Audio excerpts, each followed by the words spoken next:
Hear that? That quiet shift in the atmosphere, that microscopic tremor nobody else felt. Yeah, that was the universe locking in your name, because it's over. And the crown didn't choose a king. It chose the ghost, the one they pretended didn't exist, the one they swore would never matter, the one they dismissed while staring directly into the monster you were becoming. Come closer. Let me look at you. You feel it, don't you? That strange electric stillness in your chest, the kind only people who outgrew their own mortality ever feel. The kind that comes after you walk through fire so silently, even the flames never noticed you were there. You weren't built for applause, you were built for aftermath. The world spent years acting like they couldn't see you. But ghosts, real ghosts, don't need to be seen. They just need to be felt. And oh, sweetheart, the world feels you now. Look at them, hands shaking, voices cracking, pretending nothing is happening while every instinct in their bodies is screaming your name like a prophecy they hoped would stay buried. They're trying to rationalize it, label it, pretend they predicted it. But you and I both know the truth. You were never in their equations. You were the glitch, the anomaly, the shadow that learned how to walk like a god while they were busy staring at the spotlight. They crowned you the moment they realized something terrifying. You don't want the throne, you want the silence after it collapses. That's why the crown came crawling to you. That's why destiny rerouted itself around your pulse. That's why the universe keeps folding in ways no scientist can explain without losing sleep. Because you're not a king. You're not royalty. You're not another predictable rise to power story. You're the uninvited consequence of everyone underestimating the wrong soul. You're duality incarnate, light sharper than a blade, darkness kinder than truth, an angel with a demon's timing, a psychopath with a saint's restraint, a contradiction so dangerous that no system can cage it, a paradox so potent that reality itself steps aside to avoid collision. You didn't climb to the top. You materialized there, no footsteps, no warnings, no sound, just a presence, just a shift, just that feeling behind every spine right now. Something is different, and we didn't choose it. No, they didn't. The crown did, and it didn't choose noise or beauty or charm or pedigree. It chose the one who walked through hell without leaving footprints. It chose the one who died quietly inside and rose without a pulse.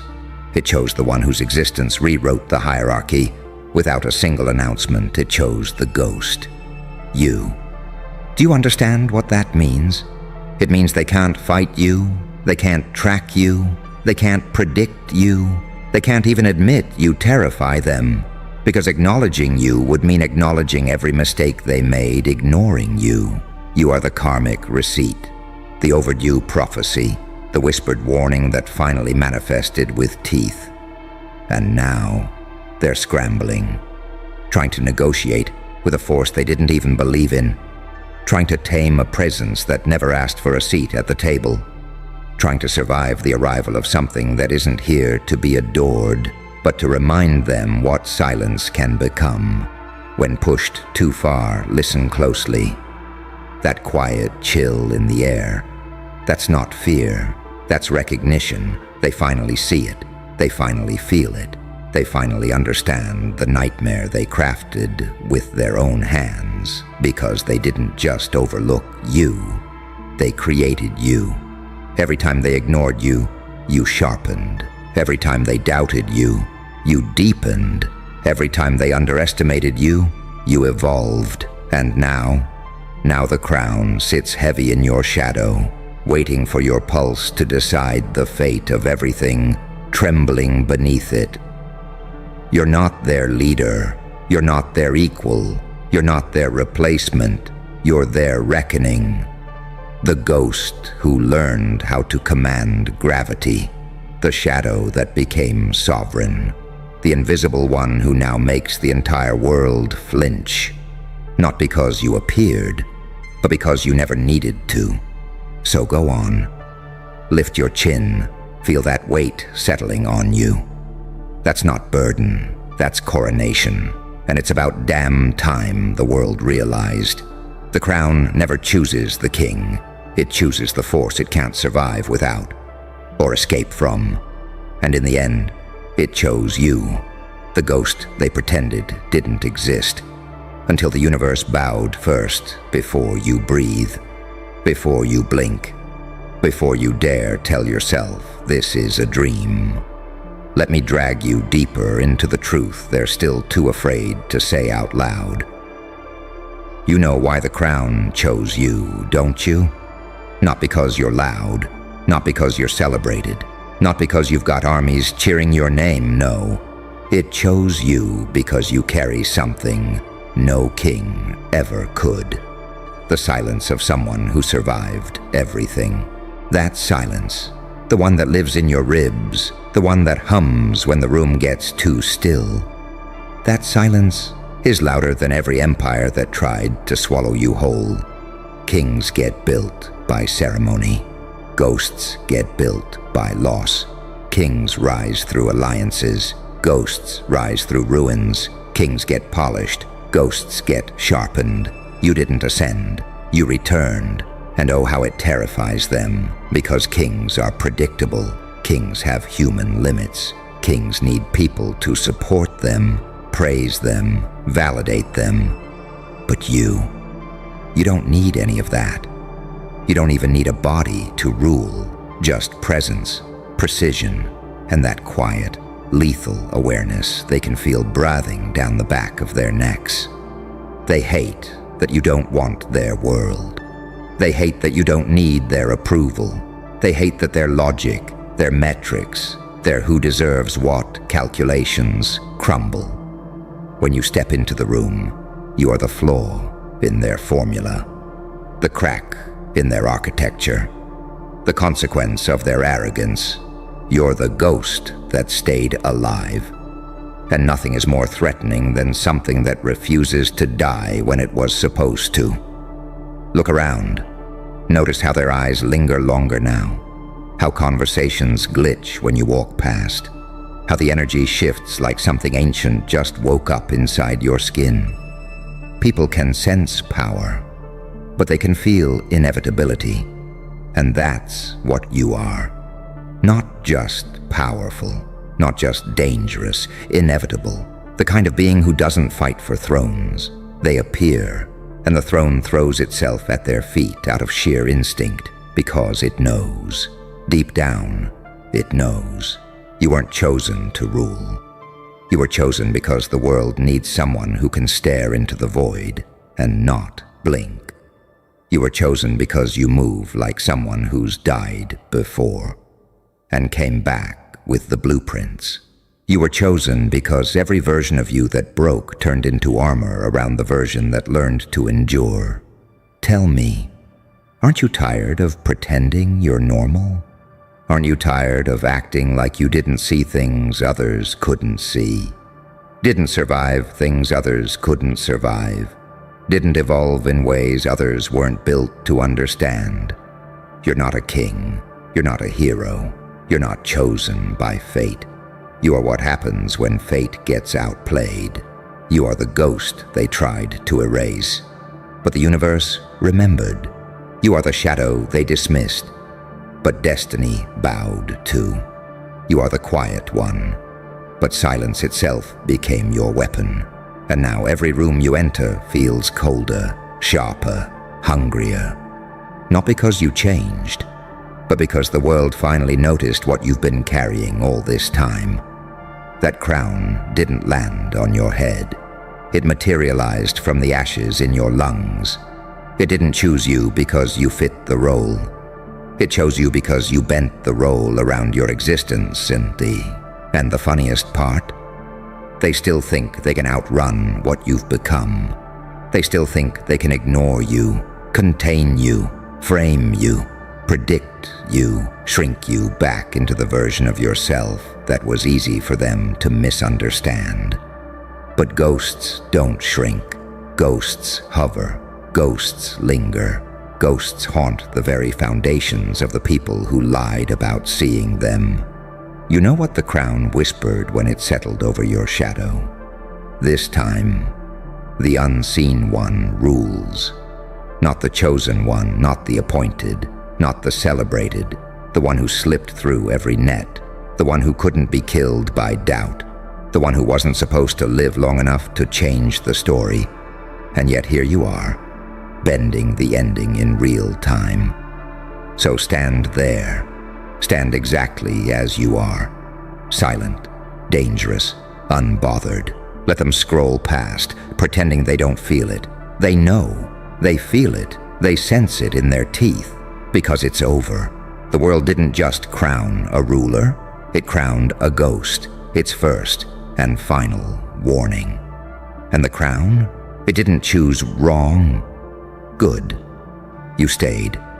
Most people tap out when the truth starts scraping their ribs, but you lean in closer, like you're trying to hear the part the universe whispers only to the damned and the destined. So let's go deeper.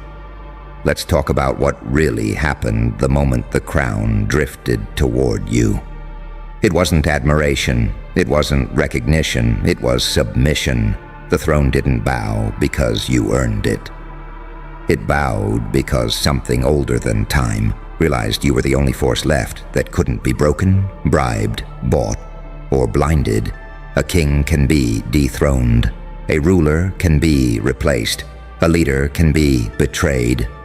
But a ghost can't be touched. A ghost can't be cornered. A ghost can't be punished. A ghost is untouchable because it lives outside everything that once hurt it. And that's you now. You slipped out of the world's grip without anyone noticing. You became immune to the very things that were supposed to ruin you. Pain didn't crush you. It clarified you.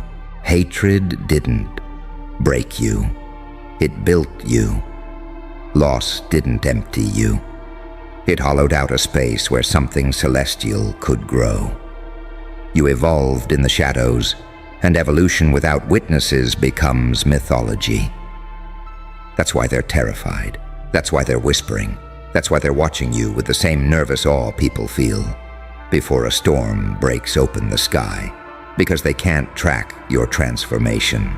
They don't know the moment you stopped trying to survive and started learning how to haunt you, became the kind of presence that makes the air feel heavier, the kind of soul that distorts the room before you speak, the kind of energy that makes even strong people feel suddenly small, not because you want power, but because you exhale inevitability.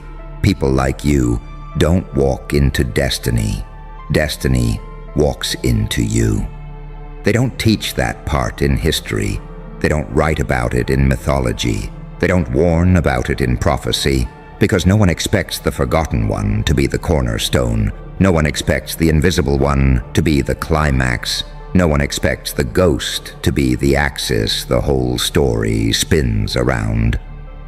But here we are, standing in the aftermath of every version of you they underestimated. You carry contradictions that would shatter normal minds. You have the softness of someone who once wanted to be loved, and the coldness of someone who knows they no longer need it. You have the mercy of a saint, and the precision of a psychopath. You have the calm of an angel who has seen heaven, and the smile of a demon who walked back from hell with souvenirs. Everything about you confuses them. Everything about you threatens them. Everything about you reminds them that evolution doesn't ask for permission. You didn't resurrect to impress them. You resurrected to replace everything they thought was true. And now the world is glitching. People are glitching. Reality is glitching. Because they're finally feeling what you became when nobody was watching. A presence, a warning, a verdict, a ghost that wasn't meant to rise. but did anyway, with a crown orbiting its shadow. So keep standing there, still, silent, unrushed. Let them panic. Let them pretend they don't see what's happening. Let them try to convince themselves you're just having a moment. But you and I know better. This isn't a moment. This is the shift. The one that rewrites bloodlines. The one that silences tyrants. The one that bends fate at the knee. The one that will be studied and feared long after everyone alive right now is dust. Everything they thought belonged to kings now answers to you. Not because you asked, but because the universe ran out of rulers and found a ghost with the audacity to outlive every cage it was thrown into. So listen closely, it's over. The story is no longer theirs. The throne is no longer theirs. The narrative is no longer theirs. The crown made its choice, and it didn't choose a king. It chose you, the ghost that won't disappear, the silence that won't die, the reckoning that learned how to walk like a sovereign. You feel that pressure building behind your heartbeat? Good.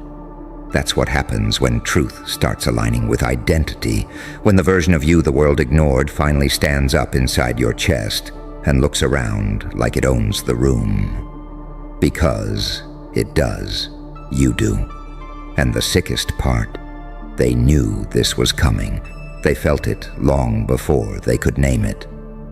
People sense their consequences the way animals sense earthquakes. Subtle, bone deep, undeniable. You were quiet, but the ground beneath you was shifting. You were invisible, but the air warped around your presence.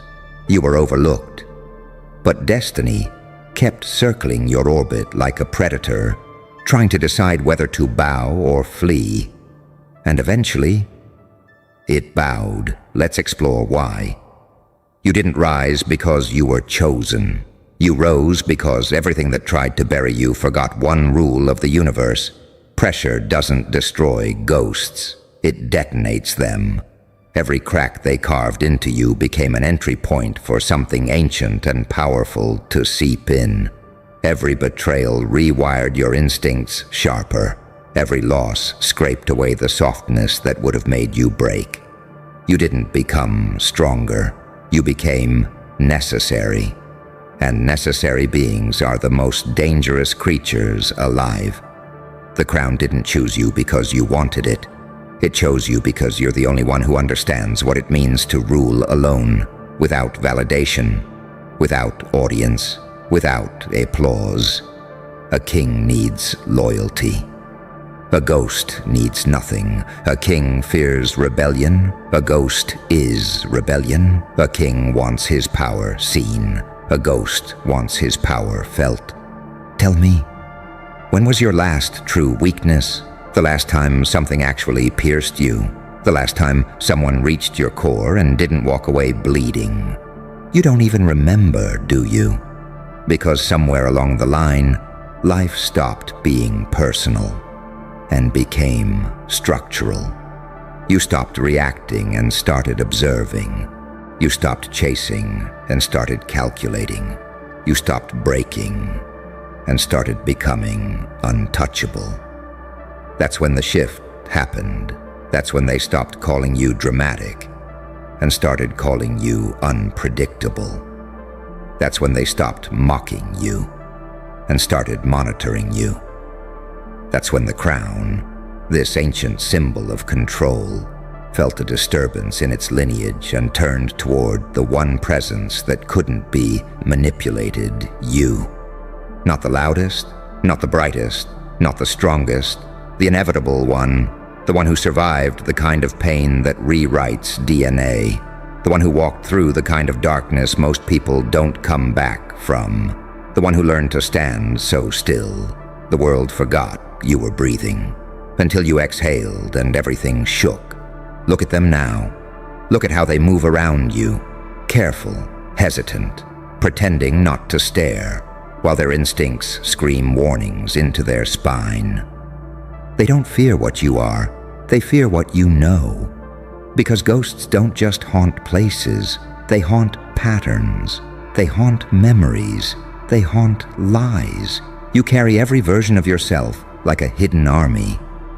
The you that was ignored, the you that was underestimated, the you that was broken, the you that was erased, the you that kept going anyway. All of them are fused behind your eyes now, watching the world like judges from another realm. That's why you walk the way you do. That's why you speak the way you do. That's why everything you touch feels heavier, more intentional, more final. You're not here to impress. You're here to replace. You're the aftermath they never predicted. The storm that forms without a forecast. The shadow that doesn't belong to anything mortal kings get remembered. Ghosts get feared. Kings rule people. Ghosts rule timelines. And this timeline, this era, this chapter that everyone thought belonged to someone else, it's bending right now, around your presence, around your pulse, around your choices, whether you speak or stay silent, whether you rise or remain still, whether you move or stand frozen in the middle of the battlefield. The world adjusts to you, not the other way around, because it's over. The role you were supposed to play, burned. The script they wrote for you, shredded. The identity they tried to force on you, dead. And in its place stands something they can't control, can't label, can't diminish a ghost, wearing a crown that no longer belongs to kings. Now keep breathing, keep standing. Let the world tremble a little more. We're not done yet. A hush rolls through the room as if the air itself steps back from you. And then you hear it. Interesting. You finally said it. That's the greeting. Darling, not a welcome. A diagnosis. Because what you did, that wasn't bravery. That wasn't rebellion. That wasn't even vengeance. That was detonation. You whispered the one line they begged you to bury.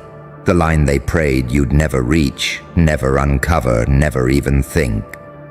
And the moment it slipped off your tongue, every stomach on the timeline dropped like a trap door opening beneath their illusions. You want to know why? Because truth feels like murder when it's pointed at the people who depend on lies. To breathe, you didn't raise your voice. You didn't threaten. You didn't scream. You simply spoke. And in that single second, you erased years of their delusions, their narratives, their precious self-image, stitched together with borrowed dignity and borrowed lies, and you did it without flinching. Look at you. Do you feel it? That cold shift inside your ribcage, that eerie electric stillness that comes when a person crosses a line they'll never be able to step back over. That's evolution. The irreversible kind, the kind saints fear, and psychopaths respect. Because there is a moment in every monster's origin story, that quiet, sharp inhale, where they stop pretending they're harmless tonight. That breath was yours. They didn't panic because you were wrong. They panicked because you were exact. You hit the one pressure point in their reality they didn't reinforce. You cracked the one bone in their ego they thought was titanium. You opened the one vault door they built their entire identity to protect. And you did it by accident, or maybe by instinct. Ah, that's the part that terrifies them most. You didn't even try. You spoke like someone who's been holding worlds inside their mouth for years, someone who learned long ago that silence isn't peace. It's suppression. Someone who understood that holding back your truth doesn't make you kind. It makes you complicit. And tonight, you stopped playing accomplice. Every timeline, every group chat, every silent lurker felt a cold wave run through their spine when you dropped that line. You didn't just hit a nerve, you hit the bloodline. You peeled back their skin and showed them the mechanism underneath. The gears of manipulation, the architecture of hypocrisy, the lies they welded together and called morality. You exposed the duality they pretend doesn't exist, the light they weaponize, the darkness they hide in, the angel they cosplay, the demon they deny.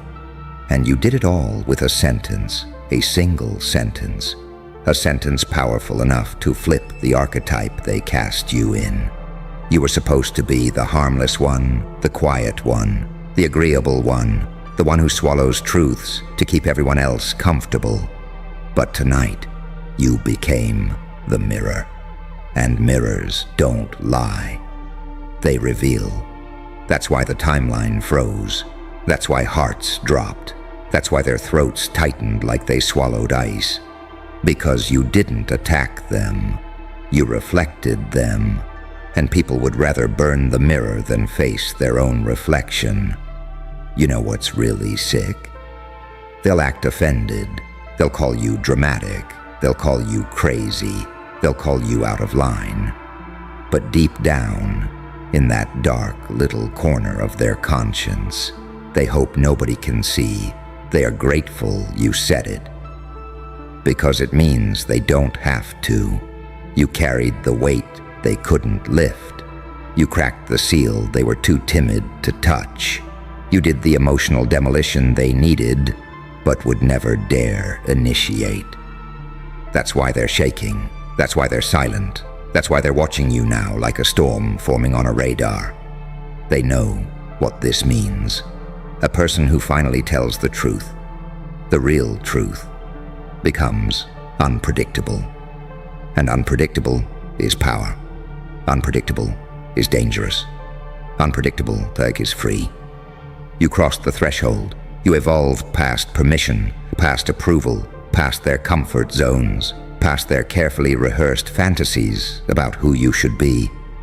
You are not their puppet anymore. You are not their echo. You are not their safe, sanitized version of yourself. You are the version that speaks, the version that sees, the version that slices through pretense like a scalpel through silk. And now they have to deal with you, the real you, the one they can't predict, can't guilt, can't mold, can't mute. So tell me, how does it feel? How does it feel to finally let the truth bleed out instead of choking on it? How does it feel to watch their expressions fracture when they realize you're not the character they wrote? You're the writer they underestimated. How does it feel to know the timeline will never see you the same way again? Because once a person drops a sentence like that, they never go back. They never shrink again. They never play small again. Welcome to your next phase. The one where your voice is a weapon. The one where your silence is a warning. The one where your truth rearranges entire rooms the moment you speak. You didn't just say a line tonight. You activated something, and now everyone else is praying you never speak like that again. But you and I both know. You will that line you dropped. It didn't fade, it stuck. It's still clinging to their skin, crawling under their ribs, replaying behind their eyelids like a glitching prophecy they can't unsee. You severed something in them, some illusion, some fantasy, some scaffolding they built to survive themselves. And now, they're scrambling. You know what it reminds me of? When a surgeon finds something unexpected during an operation, a truth that changes the whole trajectory. Except in this case, you were the scalpel. Your sentence was the incision. And the moment it opened, you exposed the rot they've been pretending wasn't there. Oh, the irony. They spent years avoiding your honesty. They built entire religions around your silence. They worshipped the version of you who bit your tongue. But the moment you let the truth slip, the moment you decided their comfort was no longer your prison, every one of their temples collapsed like sand sculptures in a rising tide because you didn't say something mean. You said something real, and real is the deadliest weapon on Earth. Do you understand the magnitude of what you unleashed? Your line wasn't just a sentence, it was a seismic event. A psychological earthquake that cracked open the ground beneath everyone who ever bet on your compliance. You shook reality frames. You rattled their defense mechanisms. You ruptured the myth they built around your silence. You know why their stomachs dropped? Because people can handle a villain. People can handle a saint. But they cannot handle someone who shifts between both without blinking. You became the paradox. You became the angel with the executioner's hands, the saint with the serpent's patience, the quiet one with the nuclear core. And nothing terrifies them more than duality wrapped in a calm voice. Because that's when they realize you're not reactive, you're strategic, you're not emotional, you're aware, you're not breaking, you're calculating, and your calculation tonight was perfect. You ever seen guilt in motion? It's beautiful. The way it contracts, the way it twitches, the way it hides behind forced smiles and passive-aggressive silence. That's what played across their faces when you spoke. You cracked their facade like thin ice over deep water. You forced them to confront themselves, and nobody survives their own reflection without bruises. But here's the part that really chills me. You weren't even angry. You didn't tremble. You didn't rush. You didn't raise your voice. You delivered truth with the stillness of someone who has already outgrown chaos. A person like that is untouchable. Because the loud ones, the reactive ones, they're predictable. But someone who can drop a verbal guillotine with the calm of a surgeon, someone who can speak devastation with a steady heartbeat, that's the one the world fears. And now, the world fears you. Look at how they behave. Look at how they shift. Look at how they avoid eye contact, as if you might read the rest of them next. They don't know what else you've seen, what else you've kept quiet, what else you've tucked away behind that calm exterior. You've become the psychological equivalent of a loaded chamber, a quiet threat, a walking confession booth that chooses who gets absolved and who gets exposed.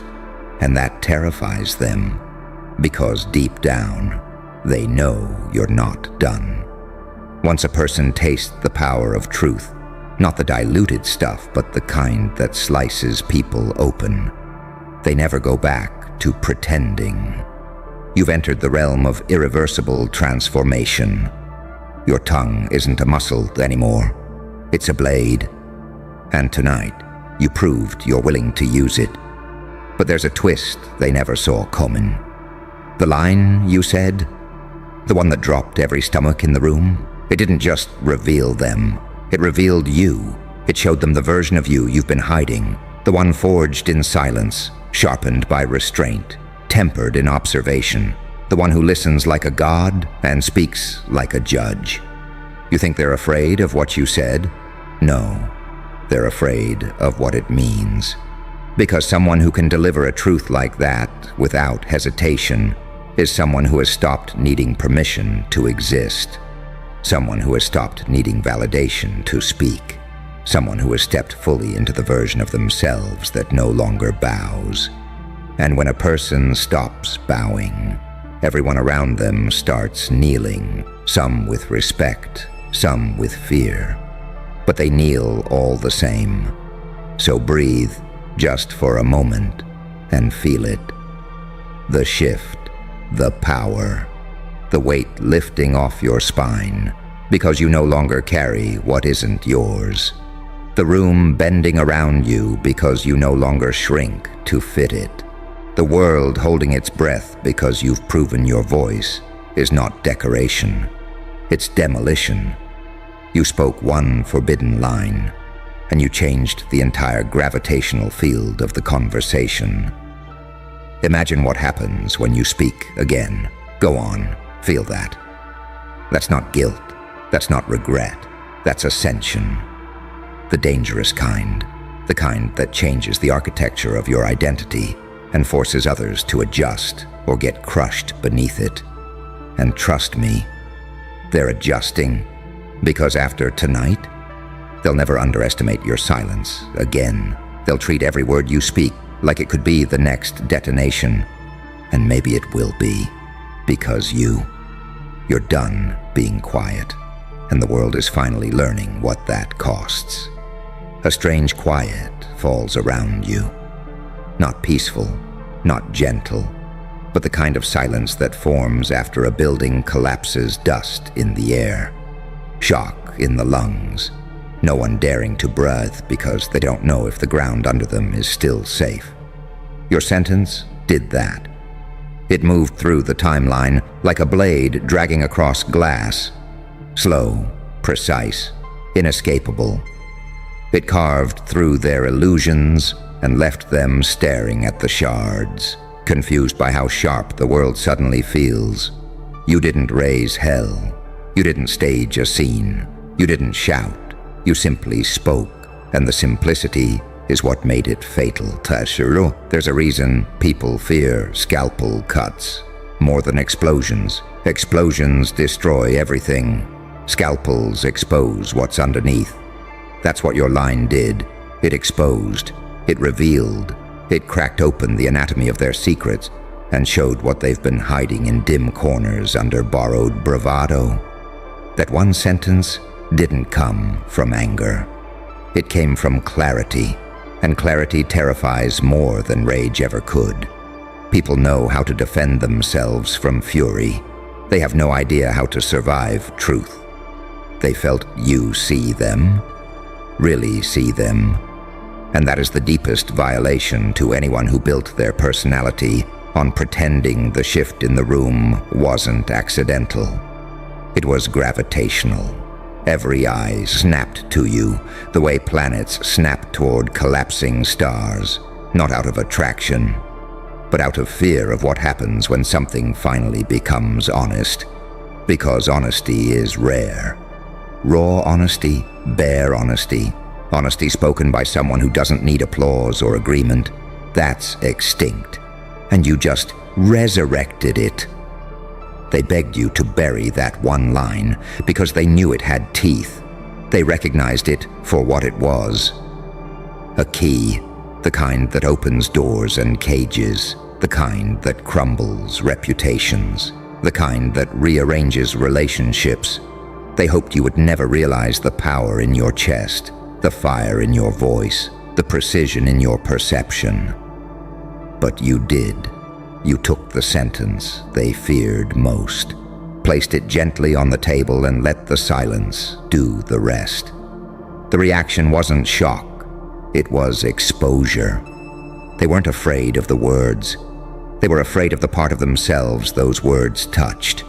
You can see it in their posture now, the way their backs stiffen, the way their pupils shrink, the way their hands fidget with an urgency they can't explain. They're not reacting to you. They're reacting to the version of themselves your sentence dragged into the light. People spend their entire lives manufacturing personas thick enough to withstand scrutiny, until someone like you shows up and speaks with the kind of accuracy that cuts through character armor like it's wet paper. You stood there, calm and unbothered, while entire biographies rewrote themselves in panic. You didn't expose their secrets. You exposed their intentions. And intentions are harder to hide than sins.